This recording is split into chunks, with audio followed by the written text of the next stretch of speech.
Good evening and happy Friday to you all. What a crazy week, right? The news? Well, lots of stuff there. Geeky Geezers is going to be off the hook this week, I think. And tonight's topic, with our very special guest, Sir Torrin Clegane, is one I should probably prime the pump for too. So, I stopped at my favorite adult beverage depot this week, and I was putting bottles in the shopping cart, and I said to Netter, if I have 5 bottles in one hand and 6 in the other, what do I have? She replied, a drinking problem. I said, wrong. I have incredible manual dexterity. Anyway, top off your glasses and strap in. Here we go.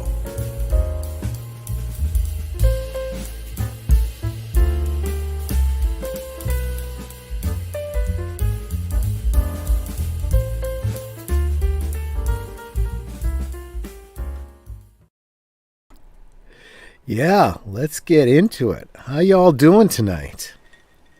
I'm doing all right. How about you?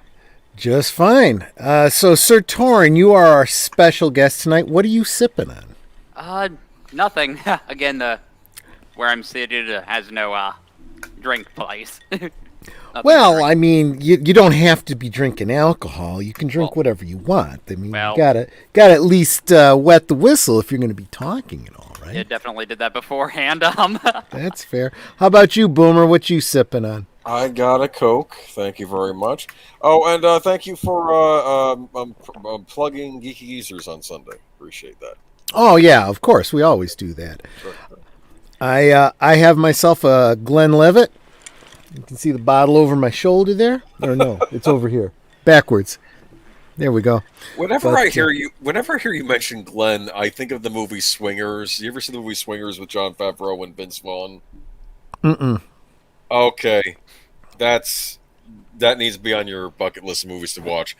There's a very awkward scene when they go to Vegas and Jon Favreau's trying to look cool and with it, and he's saying, a Glenfiddich, any kind of Glen would be fine. Like he's like trying to order like a fancy, and he's messing it up. Well, it's true. I mean, it's basically when it comes to whiskeys, if it starts with Glen, you're probably going to be okay. But no, what the movie I think of when I'm talking Glen, I think Glenn Gary, Glen Ross. Oh my goodness. Yeah, and that just gave me the thumbs up on that one. She like, well, the whole film, the whole play really is, it's a Mamet play, but that scene, right? That Baldwin scene, I know nobody wants to talk about Baldwin anymore right now, but look, whatever I'm going to say about him, he's put in some great performances. That was a great performance, absolutely. Kevin Spacey put in a great performance in that movie too. I saw that movie the first time I saw it. I was actually doing sales like that, and they were basically, and they were, and it was at a point where I looked at that and you look at that scene. Sir Torrin, you know what I'm talking about, right? The whole coffees for closers scene. Yeah. Okay. You look at that scene and you're like, yeah, he's a dick. The whole situation sucks, and this and that. But when you're actually in that situation, you have that moment. Well, someone with an attitude like me looks at it and goes, no job's worth this. Fuck you, And, that's kind of where I was. I was like, I got myself into a job I didn't want to be in. I really was not cut out for this particular area of sales. I don't consider myself to be cut out for sales, even though everybody that I ever talked to in the professional world says, oh, you'd be great in sales. No, I would not. I don't want to be in sales. And so, I sat through that whole thing, and what do you guys think? You're right. I get it. Coffee for closers. You're here to put up or shut up. I didn't come back the next day. Oh man, It was that simple. It's like, I don't want to be here. Bye. I'm done. Oh, do you own that movie on DVD, Troy? I do. Okay, yeah. Because I always own physical media. Yes. I recently got that on Blu-ray. There was a sale on it. I picked it up on Blu-ray. I love Glenn Ross. One day, in fact, if I get you tipsy, that'll probably be the next movie I suggest you. We do a rewatch of Glenn Ross. Not that we need that, just because I'm not opposed to it. Sure. It is the one American play I am fascinated with. I've never seen it performed live, unfortunately, but I have heard of the LA Theater Works version where they got Joe Mantegna to reprise his role in it. Have you seen what I personally think is a better Mamet play? Have you seen American Buffalo? There is also a film version that's available on DVD. Oh, American Buffalo. That's not the one about the Hollywood producers, is it? We'll have to do a rewatch of that. I don't know. It's possible I might have had to read that. I'll check I took a history of the theater class. It's possible that was in my book. It rings a bell, but I don't know if I've seen it. I should watch it though. I saw a live production of it here in Chicago when I was in college. Yeah, at a small theater. It was really, really good. And then when I saw there was a film version, I'm like, I want to get this on DVD. And I made Nanette watch it, and she liked it fine. I mean, it was okay. You know, she wasn't like as yeah, she's kind of going, yeah, okay. You know, it's, you know, you got to know what you're getting into when you get into a Mamet play, you know. But I mean, it's better than like Waiting for Godot or something. I fell asleep in the middle of it. Well, it's a good thing you never saw Waiting for Godot then. You would have fallen asleep waiting for the movie. Or the play, whatever. Yeah. But, anyway, we just to greet the chat, you know, and explain, this wasn't originally what the topic of the night was going to be, but back in the green room, we got to talking with Sir Torin, and if you've been following the channel, last time I had Sir Torin on, we were talking about theater, specifically musical theater, and comparing our respective backgrounds in you know, theater production and so forth. And he was just saying that he had just seen this new production of West Side Story, and I was getting his take on it, and so then we got to, you know, that's how we ended up where we are, basically, is what I'm getting at. So let me greet the chat here, and of course my lovely, beautiful Netter of Netter's Network is wielding the wrench with responsibility, and don't piss her off, people. She'll kick you out, and she's here to take care of us and guard us from the bots. And go team Ghost Planet Go. I hope you're back. I see. Okay, yep, you're back. Glad to see you. And of course, Artificer Joni. Hey, people. How you doing? Good to see you. Canadian whiskey is good for newbies. It has less of a kick. I've had Canadian whiskey. I never really paid attention to, you know. Yeah, you're right. I just got it because, you know, it was. I think someone gave it to me as a gift. But I have nothing against Canadian whiskey. May I address the chat? Yeah, go ahead. Hello, chat. From Team Ghost Planet Go. Why is Geeky Geezers canceled this week? I don't know why. Why is it canceled, Troy? Why is Geeky Geezers canceled this week? I didn't think it was canceled. You didn't cancel on me, did you? No, okay, I didn't. No, it's not canceled this week. We're on for Sunday. It's fine. I mean, unless you because Netter's birthday is tomorrow, so it's not like you. I mean, yeah, it's fine. No, it's not canceled. It's not canceled. I didn't know if maybe I heard something. Okay, never mind. Yeah, no. I should know. It's my show. Anyway.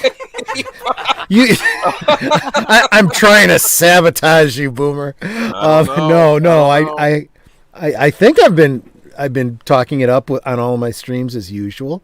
Actually, no, we've been doing notes all week. No, it's on this Sunday. Okay. Yeah. Never mind. Matanui, hi, how you doing? Glad to see you here. I am always glad to see you. And DRY Designs, or Dr. Y Designs, how are you?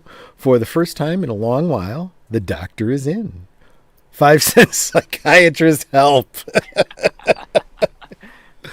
What is the phobia when you are afraid to say the wrong things that might upset the YouTube overlords?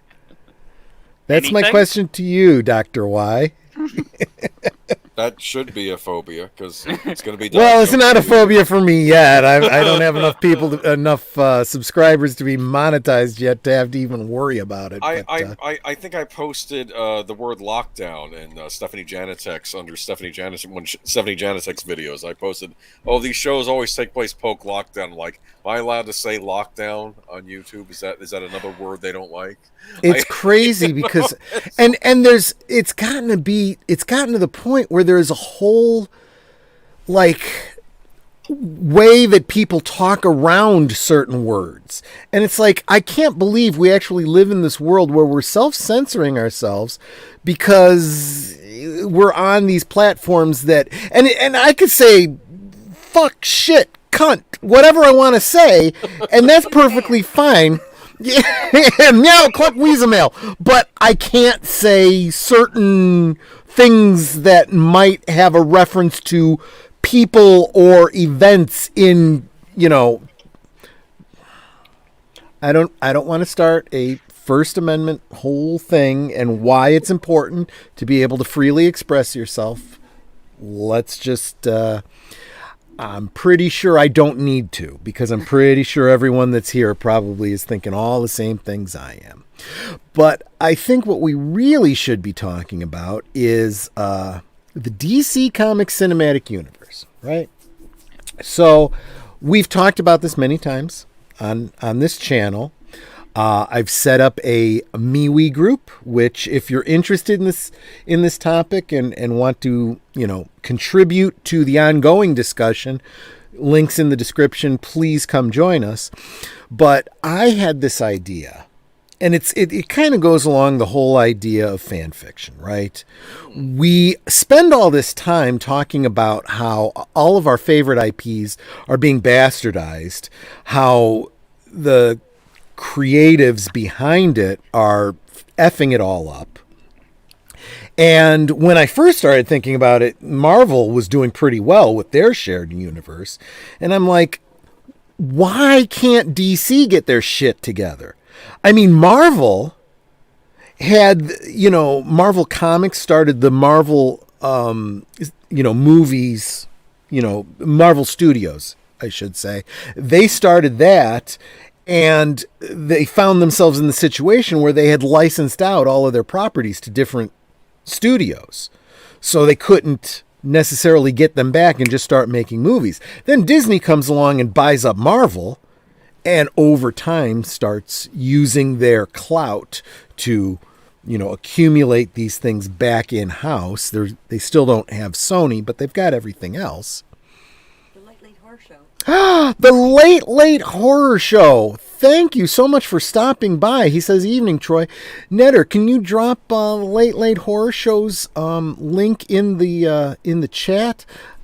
So, just got derailed for a second, but I do want to do this because when I see another YouTuber pop in here that I follow and I'm a huge fan of, I want to highlight them. Netter's going to drop the link in just a second. I want everyone that listens to this, that's listening now, that listens in the future, click on that link and go subscribe, and you will thank me, okay? You're going to want to every night, he's got I think it comes up as a premiere, but it's basically a live stream playing some old-time, thriller. We call it horror, but it's not really horror, stories, old radio dramas and so forth. They are wonderful. They're great to listen to during the day while you're working, when you can kind of half attend to the story, or you listen to them, you start them playing when you're getting ready to go to sleep at night. Kind of that ASMR thing, kind of just put you to sleep. That's okay too. But I really do recommend go over there, give them a like and a subscribe. So anyway, what was I talking about? DC. Oh yeah. So yeah, DC. DC did not have the problem that Marvel did. Okay. DC has been part of Warner Brothers for a very, very long time. They did not license out any of their properties. They always owned them in-house. Every DC live action film, every cartoon, all of them were put out by Warner Brothers. Going back to Christopher Reeve's Superman, the Tim Burton Batman, all of them. They have all been under that umbrella. There is no reason they could not have done a shared universe at any time they wanted to. But they did the exact opposite. They had this long-standing phobia of letting their peas and carrots touch on their plate. That's how I've always described it. So you end up with Christopher Reeve's Superman, right? You end up with Lois and Clark, The Daring New Adventures of Superman.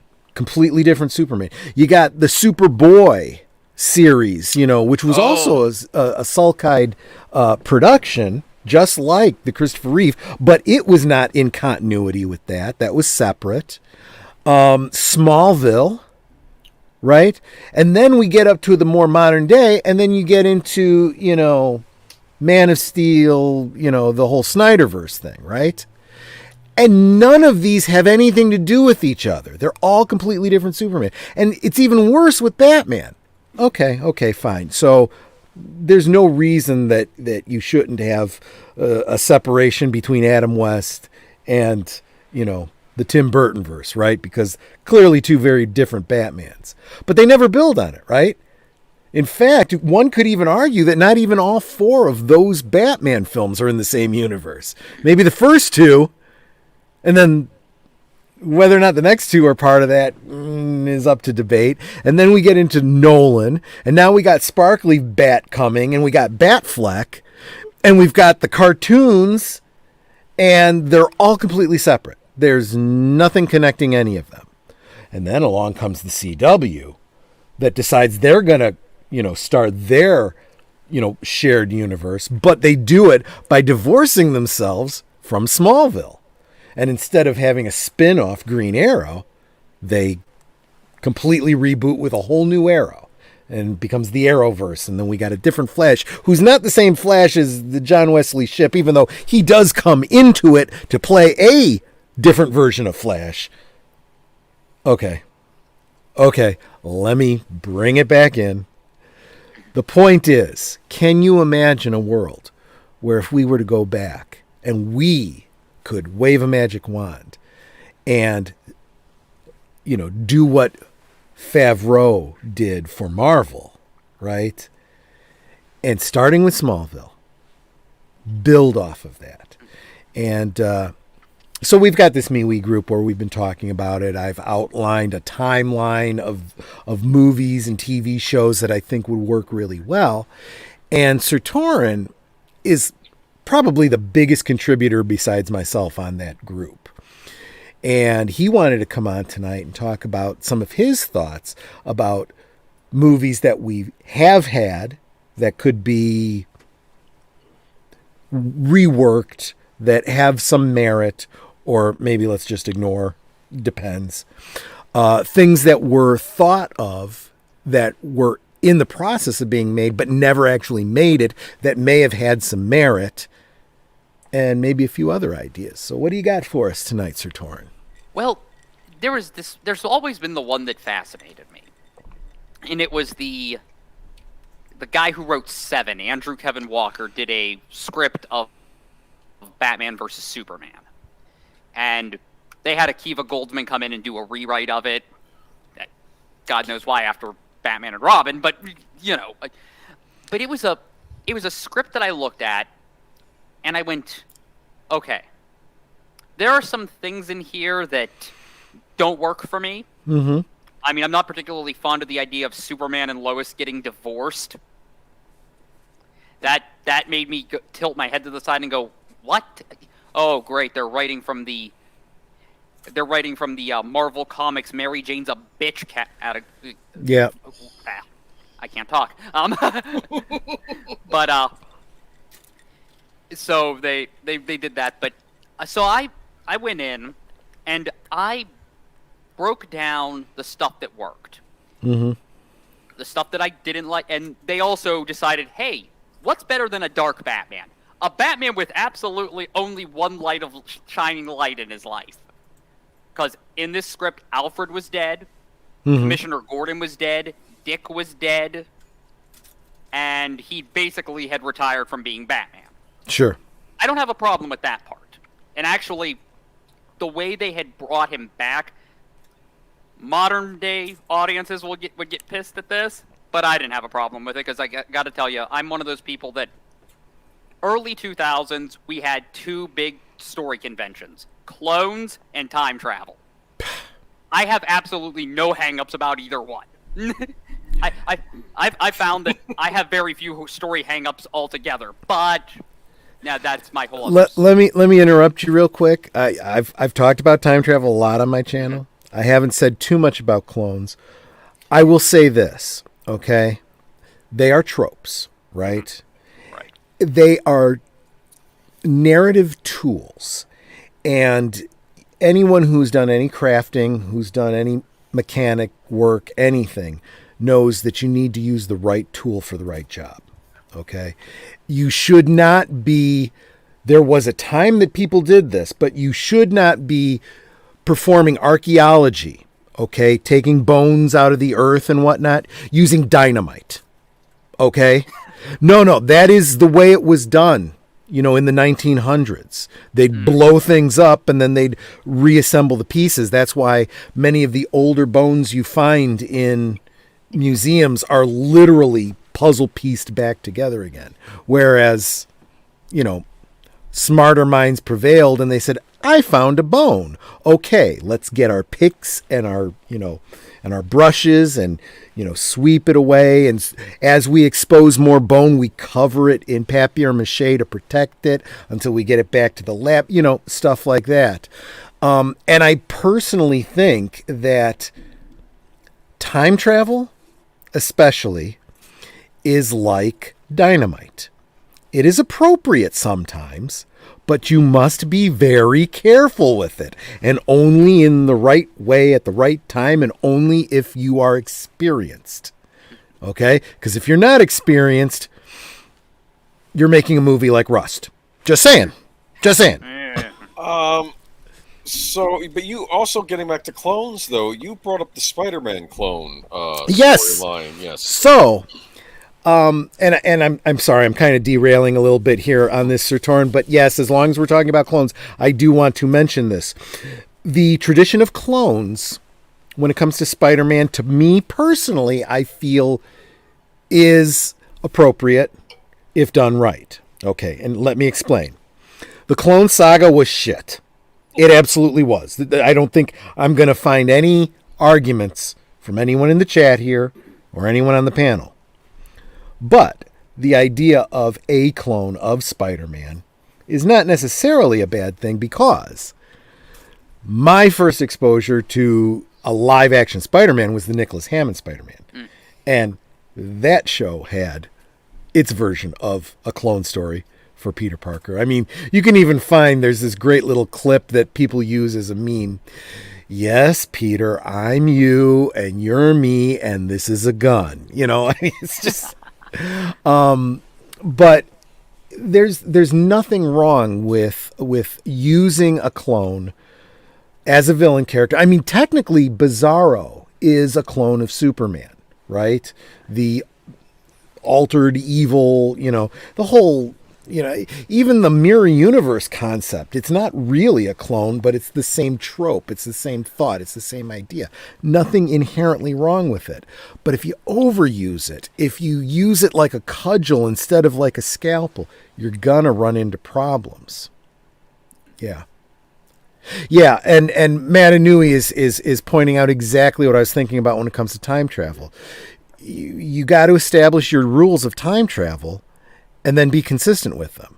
You know, I said when the Marvel Cinematic Universe started messing around with time travel, I said they better be on point with it, because they have woven such an elaborate tapestry, and they've done such a good job so far. If they just half-ass it now with the time travel, they're gonna fuck it up. And what did they do? They half-assed it and they fucked it up. Which I find so bizarre, because Agents of S.H.I.E.L.D., like the year prior, had done a time travel storyline that was actually very well done, which I was surprised, because usually I hear time travel I get skittish mainly because of the television show called Heroes. But the argument that I would make in favor of why S.H.I.E.L.D. worked and the greater cinematic universe didn't, that gets into... First, the cinematic universe didn't have someone at the helm that was steering the ship. You know, Favreau had this great way of getting different filmmakers to work together, you know, whereas when he left, they didn't have that kind of guidance. So every filmmaker wanted to do their own fucking thing, and it didn't necessarily mesh together any longer. The other thing is, or I guess I should say the other side of that coin is the TV showrunners could plan out 2, 3, 4 seasons in advance and then control that. So that is the key that you need for time travel. The best way to do time travel, I've done this in role-playing games, and I've seen it in the best like comic book stories or, you know, TV series or whatever. You want to do good time travel. You introduce something early on that seems completely inconsequential and then have a huge payoff later on. You know what? This, not that I'm a big fan of this film series, but Harry Potter did this. I don't remember which movie it was, but Prisoner of Azkaban. It was the one where the girl had the doodah that traveled in time and stuff. And they had set up some stuff earlier in the film that had zero consequence, and then later on you realize that that was important and it was done by the characters later in the movie. In Harry Potter, I think the idea is that time was fixed. They couldn't actually alter anything. If they were going back in time, they were meant to go back in time, and that's how... Always the most elegant way to do time travel. And that's what had happened on Agents of S.H.I.E.L.D. Basically, they end up in the future on a space station outside of Earth, and the Earth had been destroyed, and they have to go, and now that they're in the future, they have to go figure out a way to get back in time and stop that from happening. But what they don't realize is that they're basically stuck in a loop, and they've been trying to do this hundreds of times, where some of them survive and live on to send and it doesn't work. And it's like they're stuck, and they're trying to figure out a way to break this cycle. And it was the is it the Berlinghoff self-consistency principle or whatever, you know? Yeah. I mean, it's, the one great story for time travel that I'm going to recommend. I really do recommend this to everyone in the chat who is interested in a good time travel story. Go out and get the book. Don't watch the movie. Stay away from the movie. Read the book, The Time Traveler's Wife. It's a beautiful story. But it's predicated on the idea that time travel is predetermined. You can't change anything. You know, once you become aware of something, it's already set, and you know, and it's kind of a dark cloud in the book because, you know, I mean, think about it. If you know when you're going to die, but you can't do anything about it, you know what I mean? Or how you're going to die or whatever, and you can't change it. Yeah, it's a good story. It's a great story, actually. I think we've even done a rewatch of the film. That the film is weak. It really is.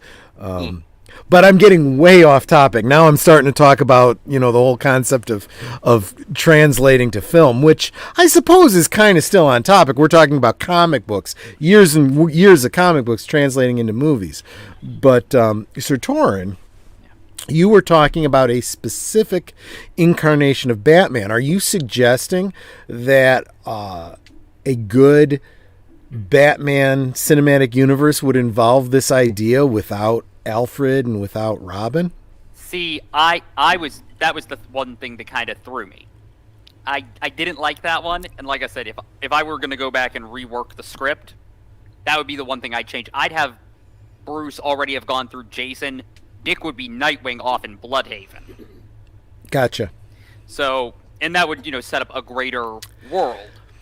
So, what you're speaking to, if I can, and correct me if I'm wrong, I'm just, you know, trying to assimilate it, is something that I have been very critical about with, let me just real quick say hi. I see Keely Chow has joined the stream. Hey, Keely, so glad you're here. I know you're a bigger Aged Boomer fan than a Troy fan, but I'm still glad you're here. Hope you hit the like button. Let me know if you're enjoying yourself. But, yeah, so what was I? Oh, yeah. So my biggest problem with a lot of what DC has done, again, I've said it lacks this unifying showrunner or whatever. This, you need someone in charge of the orchestra, conductor, right? And they haven't really had that. And you also need planning, right? You have to decide where you're starting and where you want to get to. And unfortunately, I feel like with Zack Snyder, we've had a lot of, here, this is what we want to get to. Here it is, right up front. So you get like Batman versus Superman. And he's like, I'm basing it on the comics. Look, I'm basing it on this particular comic. Yes, that particular comic is a story called The Dark Knight Returns, which is a future storyline, many years in the future with older characters. Okay, first you want to develop a friendship between Batman and Superman so that when they come to blows later on in life, it's a lot more tragic. That's where the gravitas of the story is. If their first meeting, they're trying to kill each other, that is not the story of The Dark Knight Returns. By the same token, he decided, okay, let's do Suicide Squad. Oh. Suicide Squad, which is about a whole bunch of B and C level villains for all the superheroes that we're trying to set up, but we haven't even set up the superheroes yet, let alone let you see them fighting these villains. These villains are already in prison. I don't care about these characters that I don't know about. In fact, how do they introduce them? With a bunch of expositions showing you their files, like a PowerPoint presentation. That makes for a very exciting movie, No, it would have been better off if we'd have gotten a Flash movie that had Captain Boomerang as a main villain or a secondary villain. And then when he puts him in prison, later on when they get to, the Suicide Squad, oh, I remember him from that other movie. Oh, okay, so he's going to try to reform himself. Okay, now I'm interested, You introduce Harley Quinn as a sidekick to the Joker in a Batman movie, maybe a couple times, and then, she becomes a part. This is, lay the groundwork first. I call it DC putting the cart before the horse all the time. Yeah, I can't help but wonder if maybe in some ways the whole Marvel rights thing worked in its favor of building up the cinematic universe because they had to take it slower. Because they had to take it slower, whereas DC, I don't know. I mean, we could go on and on about what Warner Brothers has done with DC over the years. I think you have something there, Boomer. The thing is that in the past, so think about braiding a rope, okay? And if you're braiding a rope, it's pretty straightforward. But then if you want to integrate more strands, you do it gradually, and it's pretty seamless. Right? And then you've grafted on these longer strings. This is what Marvel needs to be doing with the new properties they've accumulated. And all the fans are going, where are the X-Men? Where is the Fantastic Four? How are you bringing these new acquisitions in? And they haven't been laying that groundwork. So instead of weaving it into your braid, you're just going to cut it off and stick it on at the end? I mean, I don't know. I don't know. Hell, actually, I'd say they've done a better job with the one that they don't have full access to, and that's Spider-Man. That Spider-Man universe is actually doing better now than the Marvel universe. What, you mean the Venomverse? Almost, yeah. Oh. Yeah, actually, I heard Venom 2 did pretty well at the box office, but I don't know. No. Ghost Planet makes an excellent point. That's not Harley Quinn. It's Harley Quinn in name only. You're absolutely right about that. But I'm just saying that the introduction of that character should have been, and that's the other thing too. We should have seen, and of course this also comes back to the whole idea of, the Tim Burton verse killed off their Joker. Then, they don't kill off the Joker in the Nolan verse, but then the actor dies. Right. Honestly, I feel that would be I know this is sacrilege. I know there's a lot of Heath Ledger fans out there that say, no, you cannot replace Heath Ledger. He was perfect. No, I think there's a lot of actors that could play that role, and you might not even realize it wasn't Heath Ledger, to be honest with you. But be that as it may, I would have loved to have seen a follow-up film that focused on Harley Quinn as Harleen Quinzel at Arkham Asylum, treating him. It could have been a great psychological thing, and see her origin. I suspect Nolan in the third movie, I'd heard rumors that I think he was originally going to have the Joker be the villain again in the third movie and have Harley Quinn introduced. I could be wrong in this. Would have made sense somewhere. Yeah. But they didn't want to go with it after Heath Ledger passed. I get that. I have to feel bad for Nolan because they were saying, are you under pressure making this third Batman movie? And he says, how many part 3s of any series have been good? That's what he says. You know what? I've heard that, but my personal take on that is either don't make that third movie then, or break that fucking mold. Again, this is don't. Go ahead. I was going to say, don't go into it with that kind of an attitude, because if you do, it's a self-fulfilling prophecy. No, I don't think he did. I just thought that he was worried about the third film. I like Dark Knight Rises. I know people are mixed on it. I do like it. I agree with you. The only reason people don't like it is because it was an ending. And they wanted it to be grafted into a bigger universe. Sure, and he was going, nope, peas and carrots, right? Whereas if he hadn't done that, it could have been a continuing character that could have gone on and on. I feel like, as much as there's so many things about the Nolan verse that I really did like, I'm also having the same kind of feeling that I do about Christopher Eccleston's run as the Doctor. If you were only going to do it for one season, it's kind of a waste of regeneration. We could have gotten someone else that would have, prolonged it. Same thing here. If you're going to be a part of this bigger universe, be a part of the bigger universe. You can tell your story for your character, but then let it go and let it be part of something bigger. Otherwise, stay the fuck away from it and do your own thing. Go do The Shadow or make up your own character. But is this Nolan or is this Warner Brothers in general not wanting the peas and carrots to touch though back then? You make an excellent point. It's probably a little bit of both. Nolan wouldn't let the peas and carrots. Nolan specifically said this. Yeah. He said he didn't want it having anything to do with Superman or any of these other characters. That's why he didn't mention them in his movie. None of that. But at the same time, I don't think that Warner Brothers was really big on pushing that. They just said, holy cow, this first Batman movie he did, broke all kinds of box office records. We love the money. Let's just keep going with it. And it's like, that's great, but that's kind of like killing the golden calf. You could kind of turn this into a money-making machine, but nope, you didn't want to bother doing that. Let me real quick say hi to Big Al from Big Al Presents. He must have just come over here from his rewatch. I am going to definitely be going back and watching Love Actually, because I hear there's boobies in it, and I love me some boobies. And Netter's giving me the stink eye now. What did I want to mention, though? But back then, though, Warner Brothers... Hello! What? Nothing. Go on.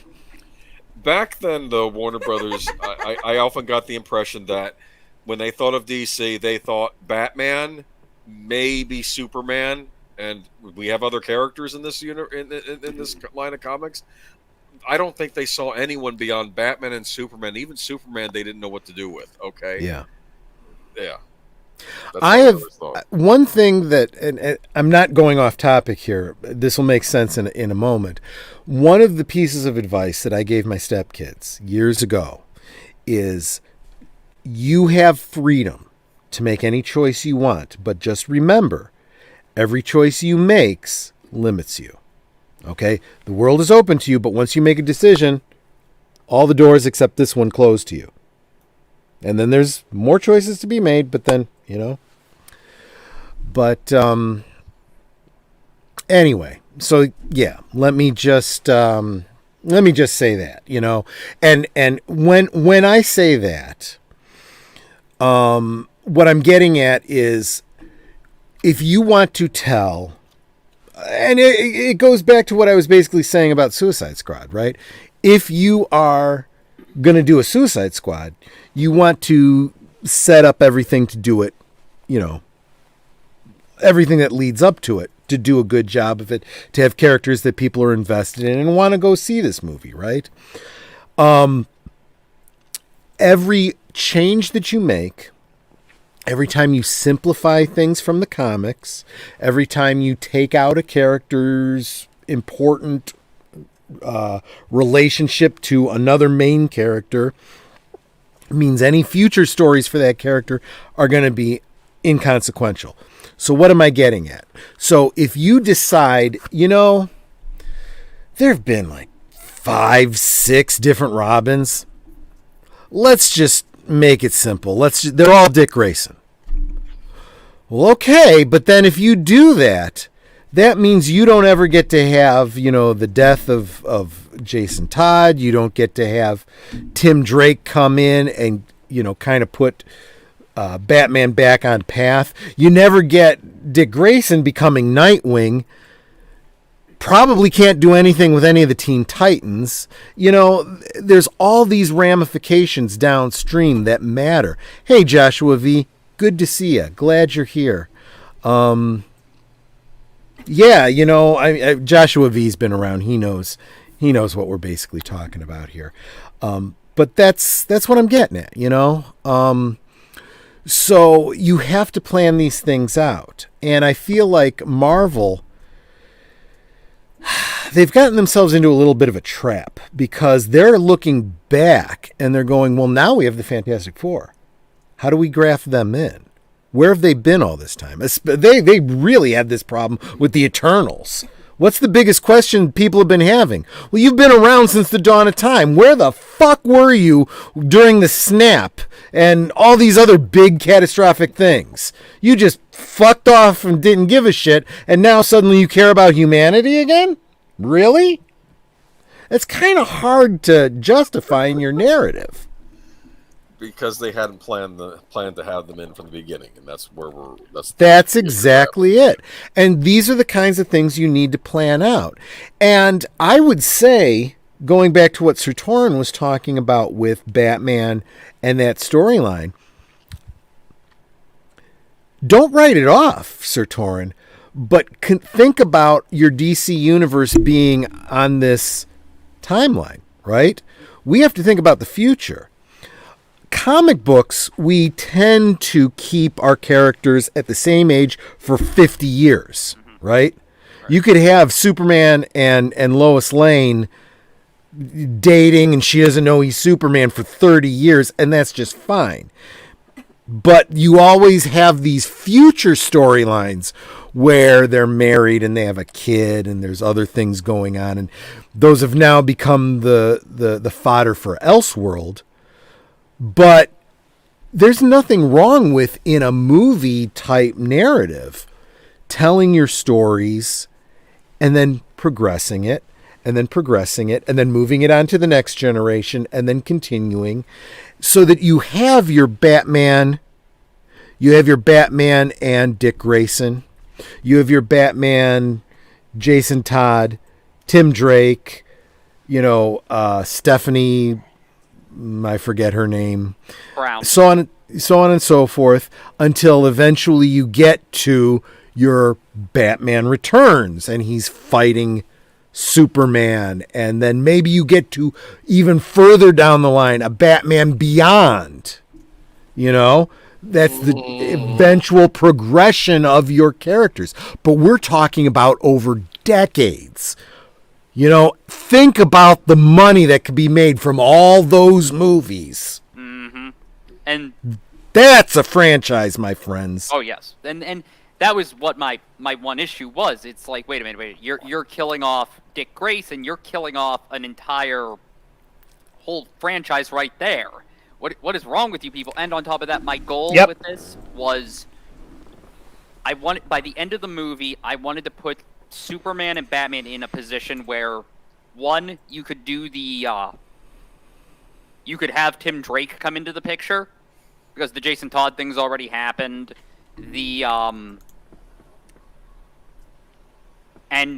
Tim Drake Tim Drake didn't make an appearance in the original script, but when I was going through it, I went, what if Tim Drake is the one doing, like, all the detective work because he sees Batman has come back? Now, you were talking about... That's interesting. In Dark Knight Returns... See, the Dark Knight Returns, the whole gravitas of the Batman and Superman fight.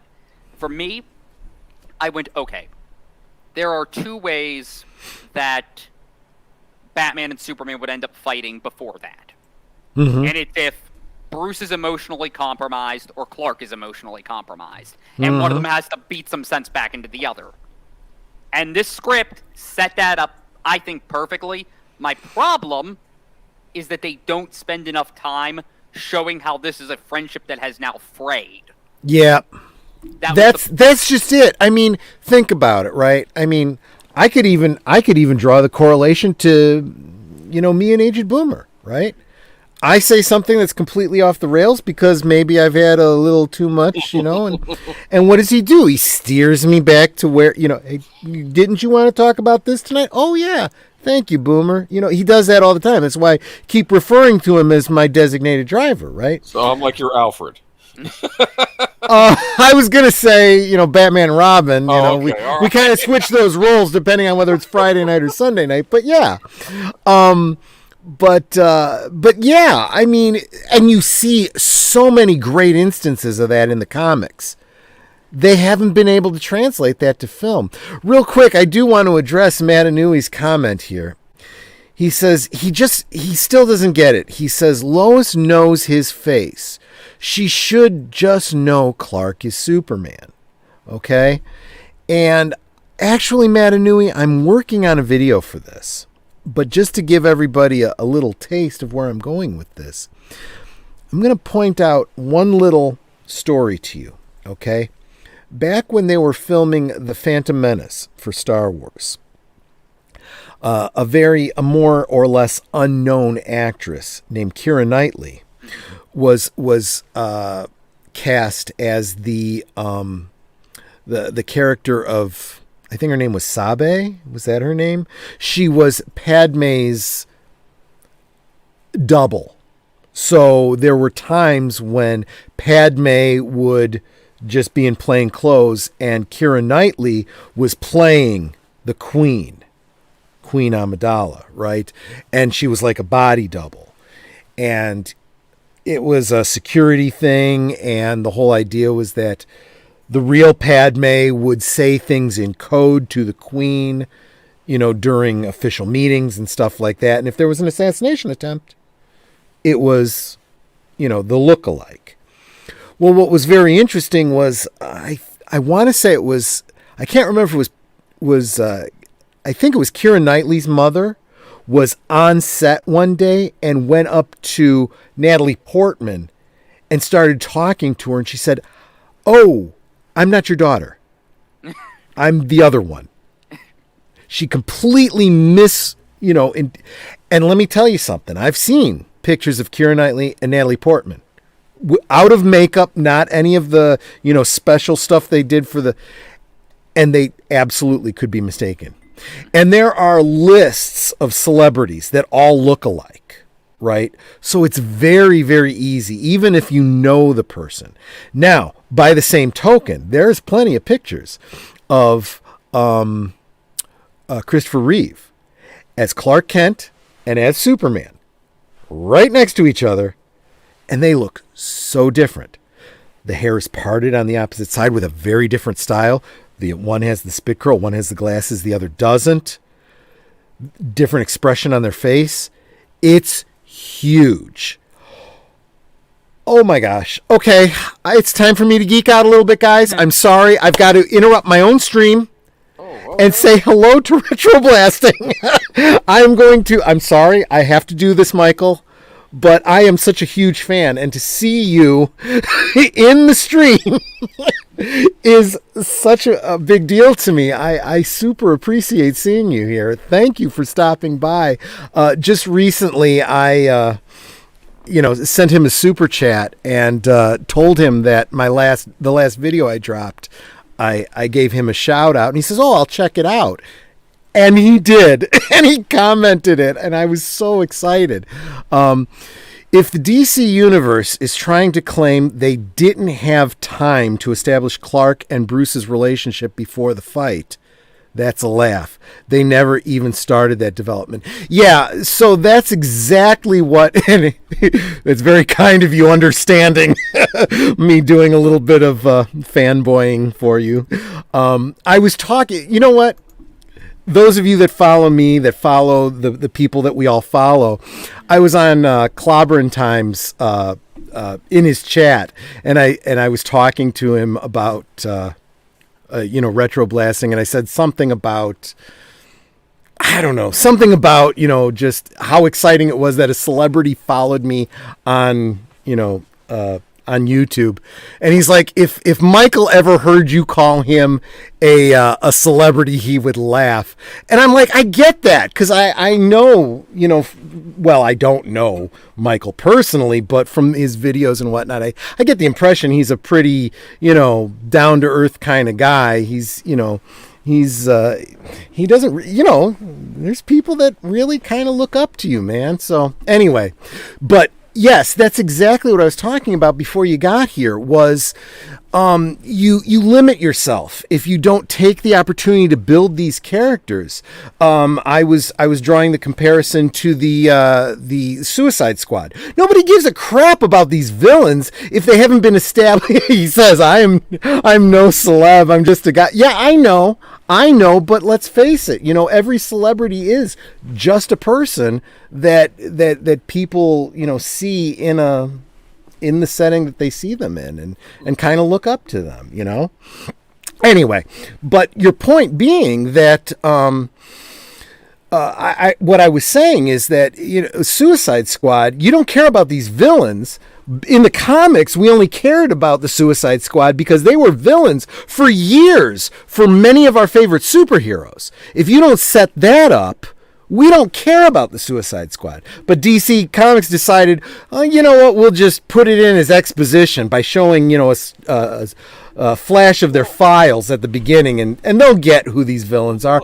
We haven't even had a Flash movie yet, and we've got Captain Boomerang, for fuck's sake, You got a little glimpse of these characters on Lex Luthor's computer. They hadn't even established the other superheroes yet. Oh, don't give me this Easter eggs are not character development. Easter eggs are not story. Those are great to augment good stories.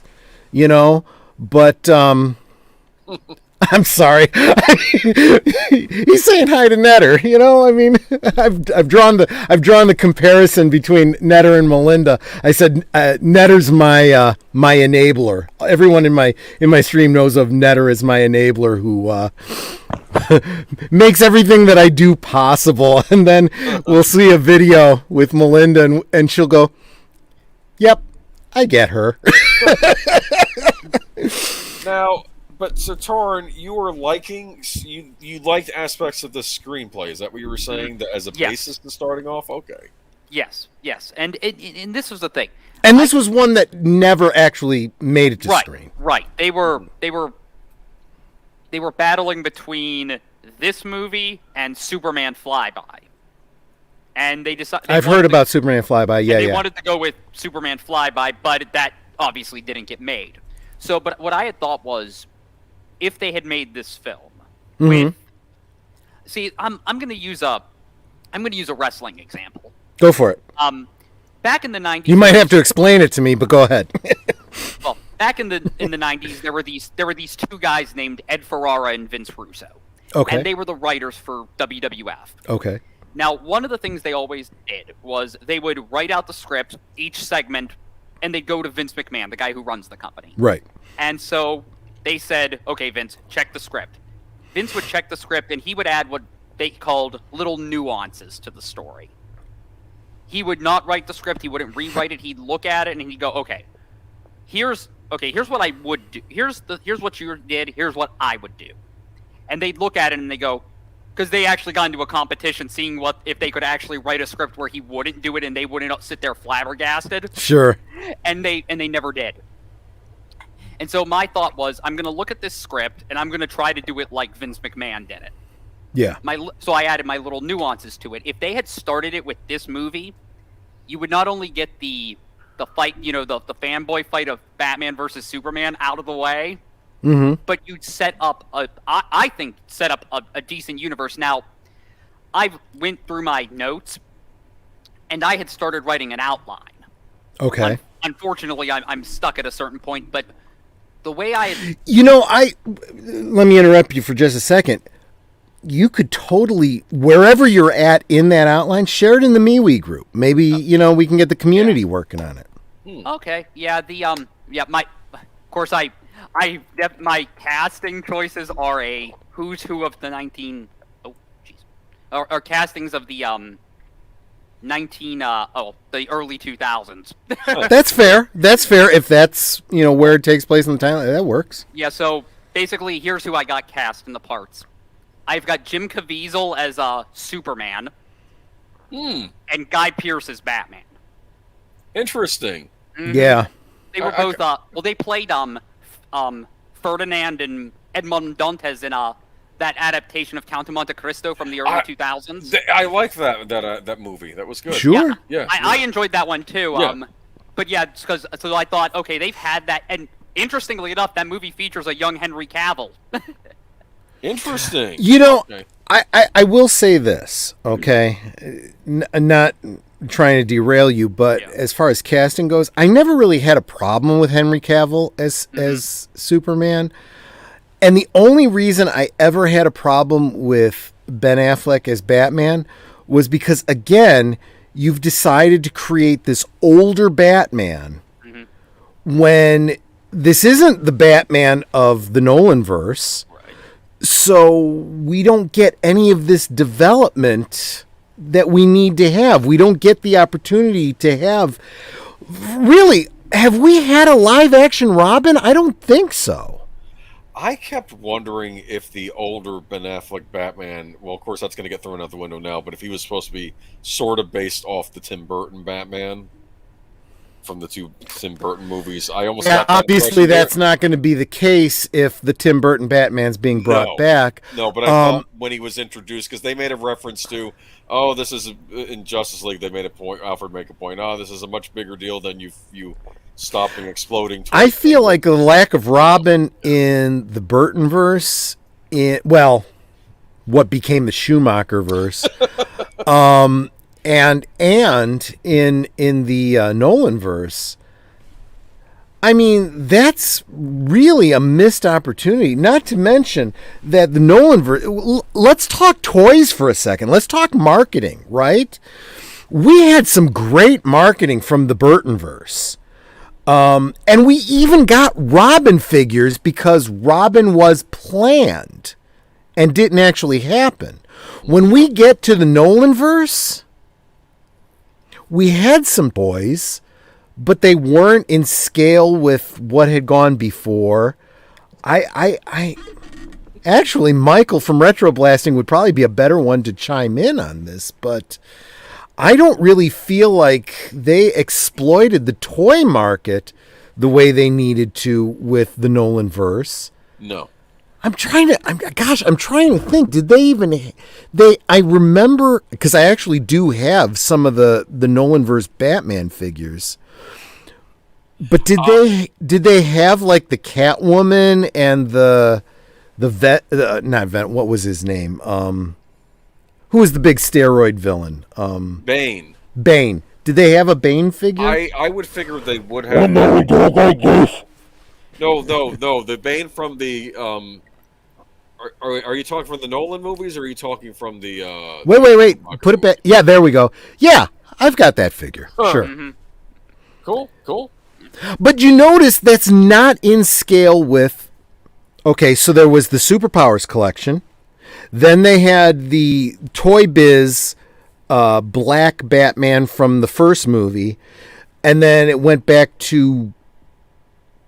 I don't remember who had it after that, but they went back to...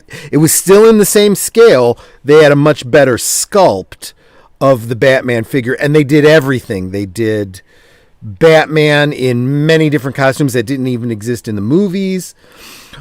Hold on a second. Was this from the Batman and Robin movie? Yeah, no, this is exactly my point. Michael is saying the Nolanverse toys had zero curb appeal. My personal opinion, and I know every collector collects differently, but frankly, I am 3 3/4 through and through.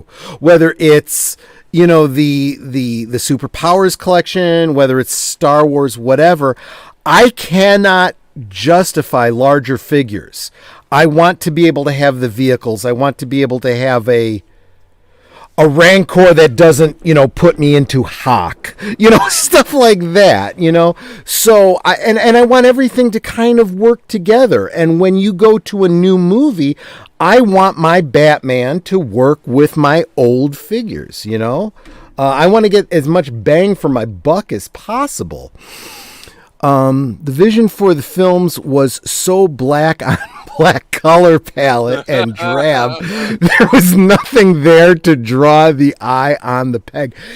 He makes a good point, but one thing I will say is they could have gone the route that they did back with the Tim Burton figures and kind of done the figures from the movie, and they could have done the figures that you saw in the movie and different repaints or whatever for different styles of costume that we don't see in the movie because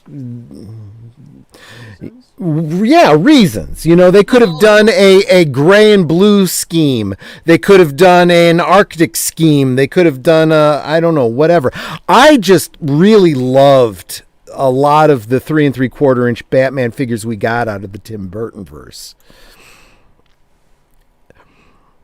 It worked in the films, but it didn't translate. No, this is an excellent point. I'm always talking about the translation of comics to film or books to film. What works and what doesn't, and so forth. But the fact is, we also have to take into account the marketing. What works on film may not work in the toys. That's again why I think that the Burtonverse did a great job of, okay, well, here's all the figures that you would have seen, based on the movie. But let's expand it. Let's add Robin. Let's add the Penguin. Let's add, of course, I know they had tooling from the Superpowers and so forth, and that was a benefit, but name me a Nolan film where it seems he's even open to toy tie-ins.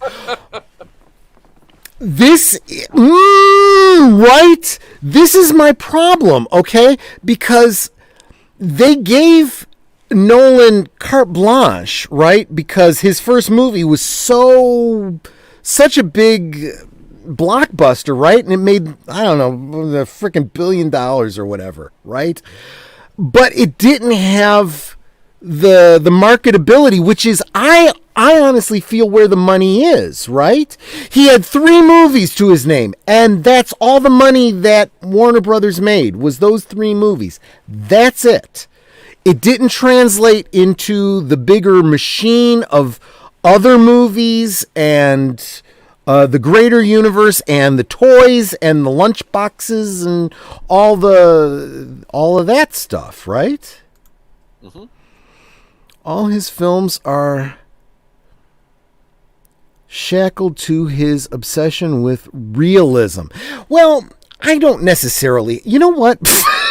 Michael, would you be interested in coming on my stream if I send you the link? I mean, I'm even willing to just drop it into the public. Just to, if you'd be willing to come in, I'd love to have you in. Sorry, Sir Torin. I'll have you back another time. This is retroblasting. I'm kind of geeking out here a little bit, you know. Can I respond to that comment? Though? Yeah, please. They want to make a realistic Batman movie because the last Batman movie we had was Batman and Robin, which was completely ridiculous. Okay, They did go from somewhat realistic Yes. to very campy, which Yes. was the exact opposite of. and probably you want to be somewhere in the middle, maybe. Like you still go ahead. Oh, I'm sorry. I've No, never go ahead. really I've never really bought into the whole Nolan wanting to make the movies realistic, only because I saw a This is classic. Making toys for Batman films is about as doable as making toys for Memento. And we've done a rewatch of Memento on my channel here, so you guys should know what he's talking about here. But yeah, no, Nolan said that when he was making Batman Begins, he said there's no such thing as a realistic movie. I agree. Okay. What you do is you make a world, you create your rules for the world, and you stick with those rules. And that's his idea of realism in film. Okay. It's less realistic and I think more grounded, which to me are two separate things. Right. Like these spaghetti westerns I've been watching are not necessarily historically accurate, but they're still grounded, so I can follow along with them. Yeah. Okay. Yeah. No. It's this has been my point all along, and I'm glad that everybody's kind of seeing exactly what I've been talking about. There is I do tend to think of things from the business standpoint, right? It's got to be sustainable, right? We have these ideas as fans, what we want to see in the movies, but there is no value in that unless it's making money for the film company. Where does the money come from? It comes from us buying tickets to the movie, and it comes from us buying the toys. And by toys, I mean all of the marketing, whatever it is, whether it's costumes, lunchboxes, toys, comic books, whatever it is. And unfortunately, I feel like Hollywood has become this bunch of, if it's not these auteurs like Nolan that just want to tell their story and they see themselves as these filmmakers, you know, or you have these propagandists who want to make sure they get their message into the story and they don't care about it. What we really need more of is people that are going, how do we keep fans happy, coming back, buying the tchotchkes, and keep making money? I mean, really, that's what we want. And as fans, we're going, yes, we want that time when the movie is so good and the toys are so good and we do the fry mean. Take my money, you know? That's what we want to do. Well, to be fair, though, Nolan finishes his trilogy. There was nothing stopping them from just making a new Batman series and integrating it with Superman and Wonder Woman and all these other characters. They could have started fresh, right? Again. Look, you can start anywhere you want, but for crying out loud, develop it. Don't keep starting and starting and starting. I'm getting tired of seeing, the origin story of Superman over and over and over again. The origin story of Spider-Man over and over and over again. We all know the freaking origin story. Start developing from there. Now, defense, with this later incarnation of Spider-Man, they didn't do the origin. Well, and to some degree, they kind of did the same thing when they decided to reboot the Hulk. They just, kind of glossed over the origin and continued on, and that's fine. I don't have a problem with that. But for crying out loud, at some point, you've got to have a bigger plan. You've got to start weaving it into the greater fabric, right? Right. Correct. He's referring to what what Matanui said. He said, Okay. "What is an auteur?" and Retroblasting's being tongue-in-cheek, saying, "Not even auteurs can explain what the word auteur means." I can Well, let me explain what I mean when I say auteur, because that's the only thing that's important right now, because it's my stream. An auteur is an artist who thinks who the fuck they are, right? Who thinks that their shit don't stink and love my thing because I am an artiste, okay? Whereas the company that owns the IP that they're playing around in, the sandbox they're playing in, is going, no. We like what you do, and we want to reward you for that, but we want the money, and we want continuous money going forward. So there has to be this artist working along with the capitalist moneymakers, okay, to those two things together make success. Separately, you got nothing. Is basically my opinion. Well, I mean, and I'm oversimplifying my opinion, but that's basically what we're getting at. You also need auteurs that know what they're doing, and you need to select the right auteurs for the project. We're going back. This is auteur theory. This was a big thing in movies, that the director was the captain of the ship, and it was his signature that made the movie. This was a big thing that I think it was it the French New Wave that And that's fine from an individual film point of view. The Right. problem comes when that film is a part of a greater whole, which a franchise is, whether it's Marvel, whether it's DC, whether it's Star Wars, okay? And when you are when you're so full of yourself that you think your shit doesn't stink, right? And you're shitting all over the product that you are coming into, I'm sorry, you're an asshole. You really are. Okay? Go make your own fucking thing if you're so hotsy-totsy. If you are coming into something that already has an established fandom, you need to frickin' respect that fandom. Yeah. Or don't do it. It's one or the other. And maybe producers need to be keeping an eye on things better too when they're inviting certain people in. But not that we want So, to. Yeah. Matanui makes another point that I did want to get back to because it was something I was thinking earlier. He says, that said, we're talking about a man who dresses in Kevlar batsuit and beats up street thugs fantasy and has come to play. So when we are talking about Batman, I get Nolan's basic idea of being realistic, okay? He's not a superhero. He's a guy with gadgets and a shit ton of training, okay? He's not even Captain America, okay? Because Captain America has superpowers, okay? Right. Batman is peak human, but he's still human. What makes him great is arguably his obsession with justice. And there's nothing wrong with exploring that, okay? But don't explore it to the exclusion of the fact that he's part of a greater world around him. You know, I mean, I gotta say, as a fan, when I watched, was it Batman Forever, I think, that introduced Robin? Right. And Bruce Wayne says to Dick Grayson something about, the circus is probably halfway to Metropolis by now. All it was a single line. Yep. But it established it as part of a bigger universe.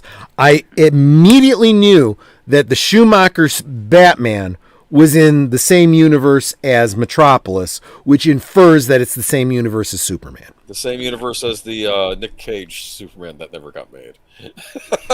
Right? Now, in the John Wesley ship Flash, there's a great scene where he's out walking his dog and they go past a movie theater and they're playing, the 78 Superman and the Batman 1980 or whatever, double feature. And the dog wants to go in and he goes, haven't we had enough of that? That was cool. It was an acknowledgement of other properties. The problem is they were movies, in his universe, which implies they were still fiction. So there's not necessarily a Batman and Superman in just John Wesley Shipp's Flash's universe. Just pointing that out. Yeah.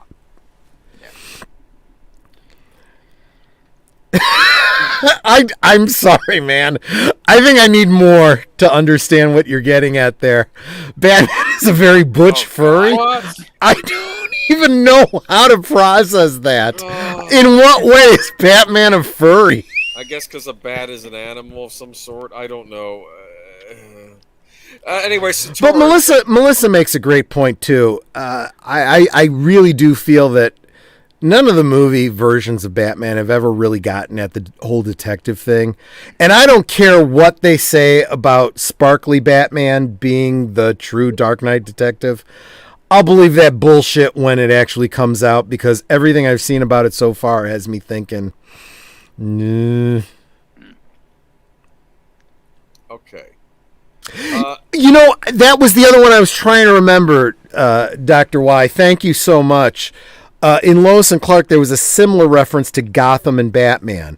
Wasn't it something like the dark character that we've seen in the papers or something like that? Don't be like him or something like that. I don't remember exactly what the line was, but I like that kind of stuff. Well, You have a shared universe without having to get mired into the cross, stuff, In the pilot for Superman the Animated Series, Clark is back home talking to his parents because he's finally doing the Superman thing in Metropolis, and he doesn't want people to be afraid of him. He says, go talk to the public, talk to the press, tell them who you are, what you're about.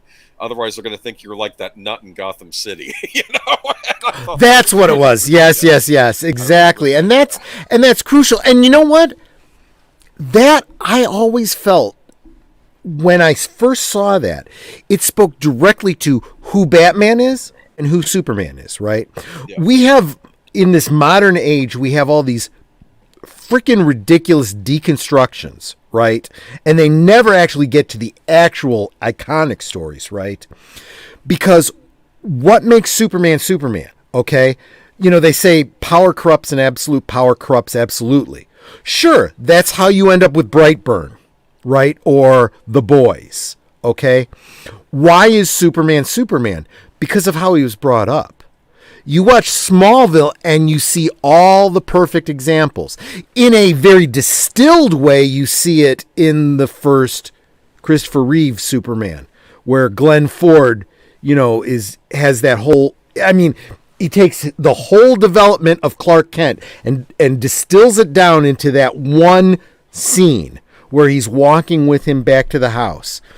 And he says, look, I believe that everything in this world happens for a reason. And you are here for a reason. I don't know whose reason. I don't know what the reason is. But I know it's not to score touchdowns, right? And what he's basically getting at is, without saying it because it's not Superman, it's Spider-Man, with great power comes great responsibility. Immediately following that, he dies of a heart attack, right? And what is Clark's response? All these powers that I have, and I couldn't even save him. And he realizes those powers are pretty meaningless. I can do great things. It doesn't change the reality of the world, and it doesn't change who I am, right? So he, for all of his great abilities, he's no greater than anyone else. He can't keep the people he loves from dying. It's gonna happen eventually, right? He could just do what every other human being in the world can do. The best he can. Try to make the world a better place. Be a symbol, whatever. And I've seen some comics that treat him very... Why does Clark Kent wear the glasses and Superman doesn't wear a mask? Because the guy you see flying around shooting laser beams out of his eyes, you want to be able to see his face. If he hides behind a mask, you're going to suspect something. Okay? Batman wearing a mask, well, he doesn't have any freaking superpowers. So he wants you to be afraid of him. He wants you to question him Well, it's and interesting. be afraid of him. You bring that up when you look at Spider-Man, who wears the mask, and half the city is suspicious of him. Have you noticed that? Yeah, That's an excellent point. You're also talking about if you look at DC versus Marvel, okay, Marvel has a lot of characters who don't have a secret identity. Fantastic Four, public identity, right? Captain America, public identity. Iron Man, after a certain point, public identity, right? I think they've outgrown Thor's secret identity. He's not Donald Blake anymore.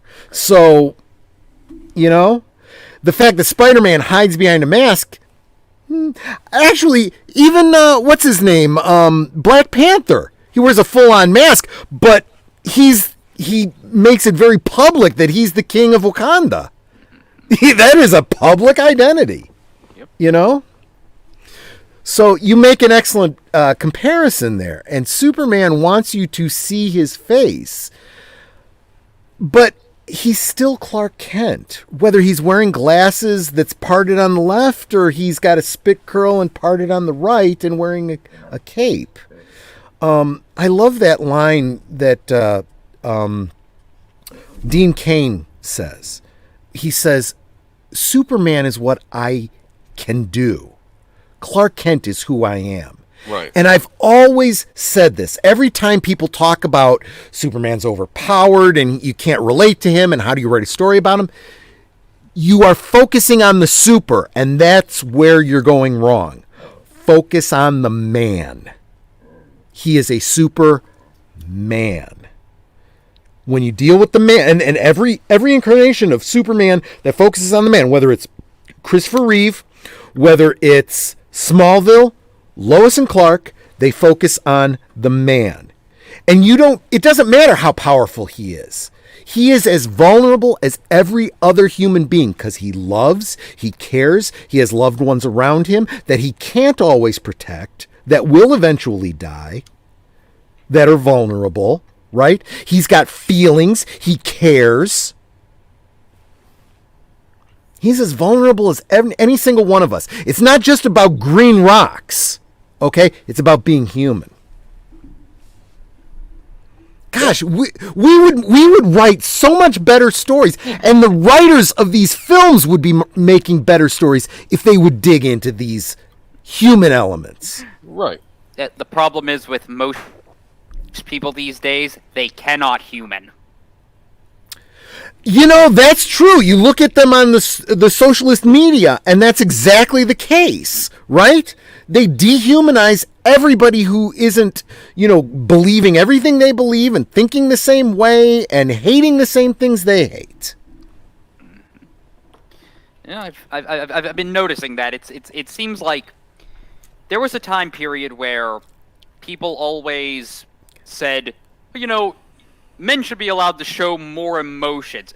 Nowadays, it's either emotional incontinence or they think you're... No. It's a no-win scenario. It's a Kobayashi Maru, right? Mm-hmm. Because men should be able to express their emotions. And then they express their emotions, and then they get belittled by, the Hollywood elites that don't like what you're expressing emotion about, right? Right. I've always said it. You know what? I'm Italian. I show my emotions almost every day. So I've never been. I did not know you were Italian. There we go. We got something in common there, my friend. Yes, we do. I'm Italian. I show my emotions every day. I basically do not have a poker face. I get that. And you know what? I'll tell you something else about being Italian. I've said this many, many times. We have all these people out there that get so upset about how you stereotype my people and blah, blah, blah, and this and that, and I'm not a stereotype. Italians embrace the stereotype. They're like, yep, that's that. I've said it many times on this channel. You watch The Sopranos, right? And I go, my gosh, that guy reminds me so much of my Uncle Richard. Oh my gosh, that guy's like Uncle Ralph. I totally get, Cheech, he was just like that. Oh, I get that, Absolutely. You know, I love that kind of stuff. I am not offended by that. And I'll tell you what, any Italian who comes out and says they're offended, it's one of two things. Either they're doing it to kind of poke at all the other snowflakes out there, or they're going to get kicked in the teeth by other Italians going, Yeah. grow up, asshole. You know, come on. You know, Well, come on, seriously. I'm you know, Yeah. but What was yeah. it? My grandfather was. I was sitting in Christmas one time, and I'm sitting there watching Goodfellas. Mhm. And my grandfather, who is, well, hold on, I'm trying to remember because like both sides of my family have at least one grandparent that's 100% Italian, Sure. and he's the one on my mom's side. Yep. And he turns and he goes, "This movie's nothing but a stereotype." And he turns, he's like, "But you learn to respect." Right? There's always that kernel of truth that you can focus in on, right? And you know what? Everyone gets offended by stereotypes, but sometimes stereotypes are a reasonable storytelling trope. It helps the story along sometimes. I remember when I first saw Star Trek Voyager. Okay, and you're just getting to know who the characters are, right? And then they introduce B'Elanna Torres.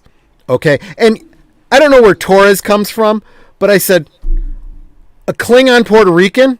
Oh God, you're in trouble. Right? But they played into that, right? I mean, Yeah. anyway, yeah. So, but yeah, that's just it. And these are the kinds of things that, and I forgot. I got completely sidetracked on something else entirely. The other night, maybe it was just last night, I was watching Clobberin' Times. And Clobberin' Times was well, you know, Raquel, she's so sweet and so insightful. And she was on there talking about she was kind of giving the lament that we've all made about how we have these beloved franchises that we love, and then we have people come in and, well, yes, Artificer Joni, Torres is generically Spanish, but it could be Mexican, it could be Puerto Rican, it could be whatever. And I just thought, if her ancestry is Puerto Rican, right? They're known to be hot-headed, just like Italians. And Klingons absolutely are, so, you know. But she was kind of lamenting the fact that we have people that come in and adapt all these properties, and they don't have any respect for what it is they're adapting. They don't care what went before, they just want to make up something new. And that's how you end up with the comics that you have today, the movies that we have today, and so forth. And I made the point in the chat, I said, this is why canon is important, okay? An IP is an established thing. There are things about it that make it what it is, okay? Whether it's Star Wars, Indiana Jones, DC Comics, right? We have a whole history. We have a whole group of fans that know these stories, and that's what they love about these stories, right? And if you come in and you just go, fuck it, I'll just do whatever I want because it's fiction, I can do whatever I want. You can do that if you go and make something brand new of your own. If you're coming into someone else's sandbox, you got to play with that sand in that sandbox and follow their rules. There is a contract between the IP holder and the audience. The IP holder wants to make money. The fans are the ones with the money.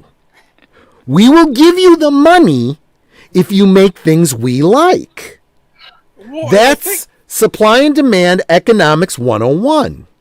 You make something other than what we want, we say, fuck you.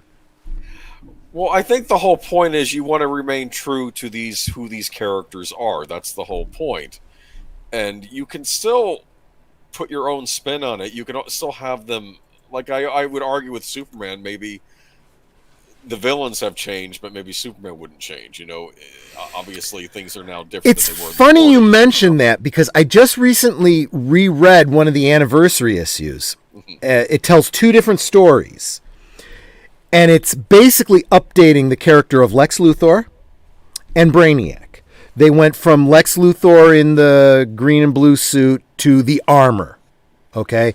And Brainiac from the green humanoid look to the, whacked out Terminator look, right? Which they did in the 80s. Right at the Superpowers, when the Superpowers toys came out. That's when they were doing it. And I looked at this and I was like, okay, I'm good with this story. It's still the same character. There's an explanation for why they've evolved them.